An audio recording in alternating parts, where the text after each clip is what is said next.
The horizon, anytime soon. Pinapatanong po ni Miss Alde. Kaya, naka-record na. Yeah. Yes po, hindi lang plano ipagdala sa Korea for trading. Plano rin natin in the future na ipasok sila sa movie industry. Considering na AQ Prime Music is affiliated with the AQ Prime, yung ating movie production company. So yun, and we were just, like last week, we were just in Korea to meet up with some people na meron din hold sa K-pop industry doon. And we were, again, as I've been saying, we were thinking how to collaborate with their artists along with our AQ music artists. So, in the horizon, siguro, di ba? Malamang, meron tayong ganun. And for me, ako bilib din ako sa training ng Korean. Pero bilib din ako sa training ng Filipinos. Correct. Parang feeling ko hindi na kailangan naman na pumunta pa sa ibang bansa para makuha nila yung craftsmanship, yung workmanship, yung professionalism, yung attitude and discipline nila. Parang tayo as a Filipino people, as a Filipino music industry, kaya natin yun. Kaya natin magawa yun. Maraming salamat, RS. Si Kevin Pableo ng Manila Concert Scene, i-hello natin. May tanong siya, may pagka-shy si Kevin. When can we see them live in the live concert stage? Pinapatanong ni Kevin ng Manila Concert Scene. Kasi ang ganda ng music video, ang ganda ng ano nila, pinapatanong ni Kevin po. Siguro si attorney, may mga or RS, may niluluto ba tayong projects na live? Kailan natin sila pwede mapanood? Well, may naayos kami na parang campus tour. Yes. Campus tour kasi madaming kumakausap sa amin ng mga fans nila, mga mostly students na hindi naman bar goers, hindi naman sa mga clubs. Although I will be playing their music in my clubs and all my friends' clubs. Pero meron campus tour na niluluto. Meron din guestings sa mga TV shows na inaayos natin. And soon, malapit na silang mag-cover sa isang magazine na inaayos din natin. So after this Give Me the Music, maraming, everything's, everything's starting to give color na. To get color. And also, of course, ngayon ko na rin siguro ikwento lightly sa mga friends ko na press sa May. Nako! Nasa sa'yo yan! Wag muna, wag muna. Wag muna. Sige, wag naman. Kinakabakan ako. Ako rin. Wag muna, wag muna. Pero yun, no, you'll hear about it January. You'll hear about it. Definitely. It's gonna be very noisy sa January and all that. Sorry, hindi lang ako madagda lang talaga ako, pero speed lang muna ako. Promise, Ate Salve. Sige, sorry. So, yun, so, expect a lot from Bilib na lang muna. Sorry. Speaking of live, siyempre para sa lahat na nasa inyo ngayon tonight, ipa-perform natin of course. Yes, of course, mamaya natin ipa-perform. Siyempre, bago yung campus tour, bago yung mga bar tours, bago yung TV show, magpa-perform tayo. Ay, wala sa usapan na magpa-perform sila, ha? Magpa-perform ang Bilib. Gusto nyo ba guys? Mag-perform sila. I want you to see them perform mamaya after all the questions na. After all the questions, I want you guys to see how charming Bilib and Zayla are when they're dancing, giving the music. Pero mamaya na yun. Tapusin mo natin yung question ni Miss Nerissa. Ay, si Miss Nerissa. Miss Nerissa. Nakakatakot to. Talaga, kinakabahan na ako. Ayun po. Ayun, narinig na natin yung mga plans para sa inyo, no? Gusto ko lang kunin, anong pakiramdam na bilib sa inyo ang AQ Music? Well, speaking as a group na lang tayo, no guys. Actually, sobrang thankful kami dahil inalagaan kami nila hindi na as artist. Tinuring na nila kami parang mga anak. So, sobra pa sa sobra yung pag-provide nila sa amin.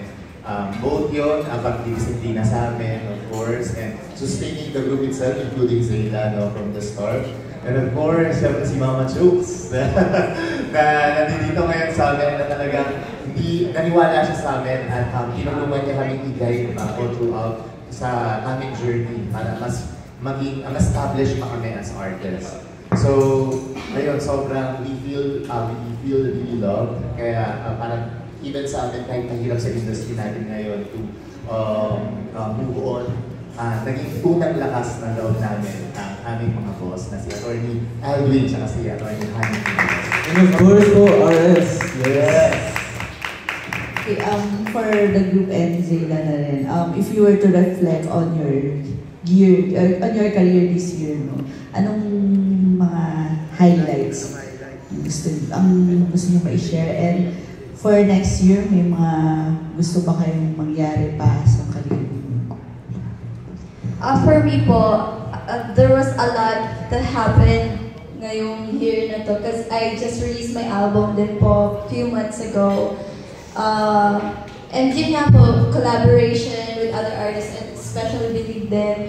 This is my first time collaborating with a group, which is kind of hard at the beginning because I'm a soloist. I used to work alone, like everything sa writing songs po, like even in talking interviews, minsan andyan na si Kuya to talk. And yung ano po, ang dami kong natutunan sa kanila. We help each other out every time during trainings.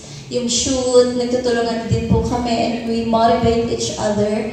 So, ayun. Parang mas naging stronger po yung friendship ko with them. Kasi before, nakasama ko na sila training. Pero sobrang saglit lang. And I used to train alone. And mas masaya palang may kasamang mag-training. Tapos, oh my gosh, baka ma-miss ko na yun. So, ayun. Ang dami pong nangyari. Ayun. Yun, parang mas naging malawak yung learnings ko din this year because mas nag-grow ako as an artist and as a songwriter because AQ po sila attorney let me do my own thing. Sila RS po, sinusupport po nila ako sa pagsusulat ko. They just help me through along the way po. Pero lagi po nila akong hinahayaan kung ano yung gusto ko din. So, very thankful po ako doon. Mas nag-grow po kasi ako. Pero mas nag-grow po ako with other people ngayon. Kaya ko nang makisama kahit kanino po.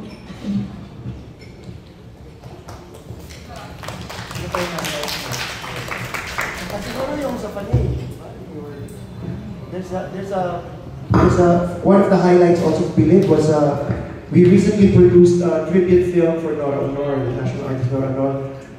AQ Films din yun. Pinroduce namin called Fanay, and nandun din yung Believe. So isa yun sa mga highlights nila. Aside from, of course, performing in the Water Bomb, na sila yung the first Filipino yata na nakapag-perform. Kasi normally nagpa-perform din mga K-pop, mga Koreans, foreign artists. Pero for some reason, nakita ng producers, ng director of Believe, and they wanted Believe to perform in the Water Bomb Festival. So isa yun sa mga highlight. Another highlight is this music video.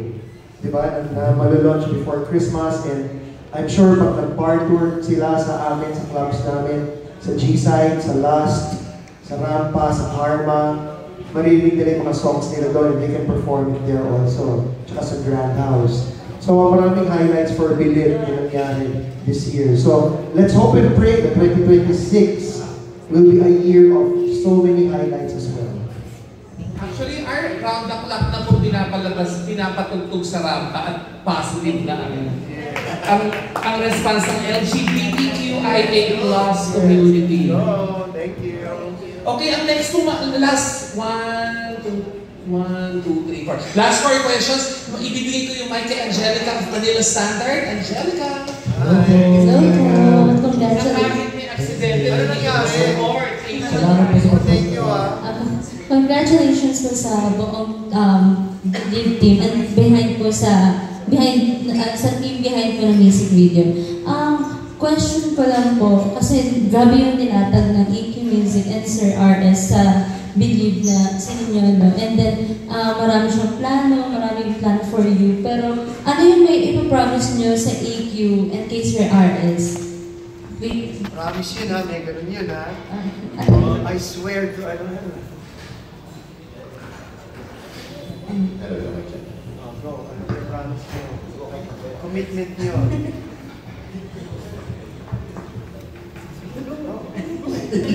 Ayaw nila mag-promise. Kanina kasi mga kailangan. Oo,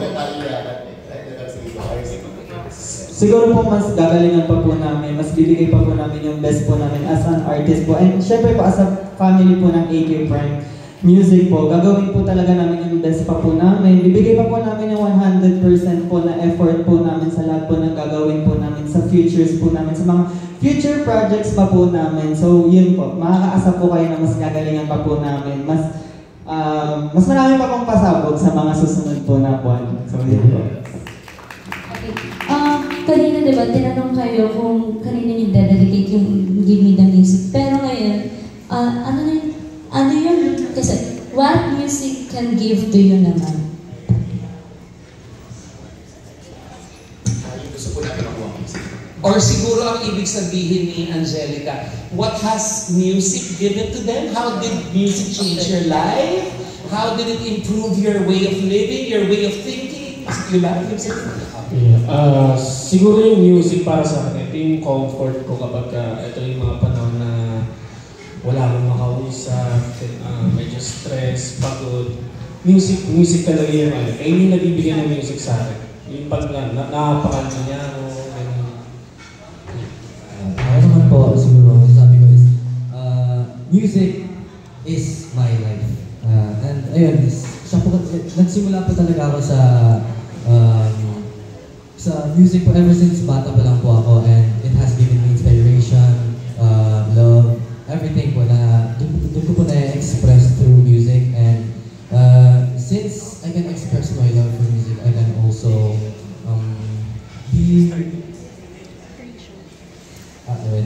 and since I can express my love for music, doon ko po laging inano po yung sarili ko para maging better. For example, nasa gym po ako, nag-workout, dyan po ako nagkuha ng lakas.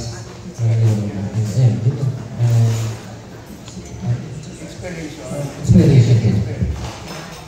Siguro po yung music boost my confidence po talaga. Especially po, wala rin naman po talaga ako dito kung wala po yung music. So, na-inspire po talaga ako na mag-dream, na mangarap po talaga na makapag-perform po and ma-share po yung music po namin. So, yun po. yes, music is life. And also, ako naman po, music, it changed me in a way na parang I always see positive in everything. And also, bibigay din siya ng relief in a way na parang every time po na super down ko, makikinig lang ako ng happy music. Grabe, parang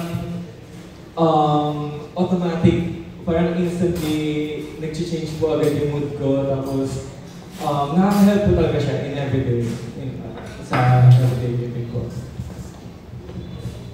Sa akin naman po, music really changed my perspective ko sa buhay. Bukod po sa binibigay po sa akin comfort and strength or confidence, it also gives me yung creative mind ko po. Na-inspire po ako lalo to create more. Hindi lang sa movie or hindi lang po sa music, hindi po sa MV, mga concepts po, na nakaka-create po sa mind ko ng mga ideas po. So sabi po ni Rafael kanina, music is his life, and sabi ni Clyde, inspiration, mood change.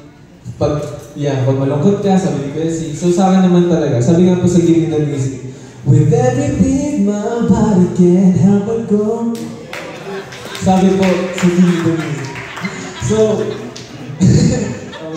pero yun po, kasi tone, makarinig ka lang ng hum, makarinig ka lang ng, kahit din sa beat, makaka-feel ka po talaga ng something within your body, makapag-groove ka. So, totoo na music is life. Music is life. It brings us confidence. Yung mood po natin, everyday di po yung pare-parehas. May time na down tayo, may time na masaya tayo, may time na gusto nating mag-lift ng ibang tao. And yeah, music is everything talaga. Pag walang music, feeling ko talaga sobrang lungkot talaga ng mundo. Kaya dapat natin isupport ang P-pop as a whole. Kasi music, lahat din benzina. And thank you music, of course. Siguro ko sila, music is life. Ako, music is second life. Binigyan niya ako ng second life. Kasi everything I am today is the complete opposite of what I was before.